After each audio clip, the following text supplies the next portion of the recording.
Aaron Gilmore. Mr Speaker, just touching on what the prior Speaker said, this legislation does have potential to be wide-ranging. That's simply because the disaster that hit Canterbury 10 days ago was unprecedented.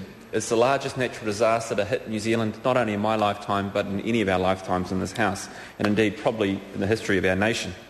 There is something in the order of $4 billion required to fix Christchurch and Canterbury in its wider sense, and this bill has been put forward to allow that to happen in a more efficient and better way. Mr Speaker, there's been a lot of concerns raised about some of the aspects of this bill, in particular in the committee stage, and I don't want to disagree a bit with the prior Speaker about which electoral area has been affected more, but to the 1,000 homes that are in my side of town in Christchurch, I say to them they believe that they are the worst affected, and any parts of Christchurch or any parts of Canterbury, they will believe they are the worst affected. Mr Speaker, we have particular issues. The reasons why Dr Smith talked about some of the reasons why not all the bills could be pointed out. And I want to point out particularly one before I finish. That's the Plumbers and Drain Layers Act.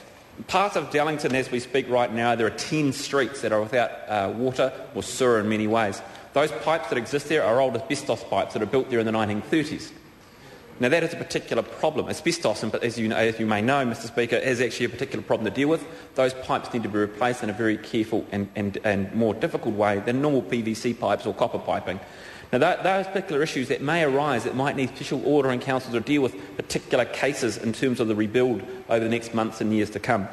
And I think the powers that exist in this bill allow those things to occur because we cannot, in any shape or form, know exactly what this may have ahead of us. What we do know, we do need to rebuild our city, we do need to make our city bigger, better and stronger, and we do need to have the ability to probably maybe even think about building in different places or in different ways. And this bill will actually allow some of those things to occur over the next months and 18 months to come. And I think that is a good thing, Mr Speaker.